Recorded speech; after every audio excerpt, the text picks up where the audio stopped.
ಕಾಸಿದ್ದರೆ ಕಟ್ಟಬಹುದು ರಾಜ್ಯವನ್ನೇ, ಇದ್ದಲ್ಲಿಯೇ ಕೊಳ್ಳಬಹುದು ಲೋಕವನ್ನೇ.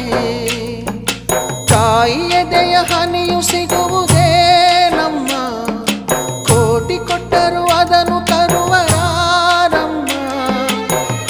ಅವಳ ಮಡಿಲ ಸುಖ ದೊರೆತರೆ ಕೊನೆ ತನಕ, ಎಂಥ ಭಾಗ್ಯ ಕಂದ ಈ ನಿನ್ನ ಬಾಳಿಗೆ. ಹೆತ್ತವಳು ಯಾರಮ್ಮ, ಹೊತ್ತವಳು ಯಾರಮ್ಮ, ಅವಳಿದೆ ಅಮೃತದೇ ಉತ್ತರವು ಇದೆಯಮ್ಮ.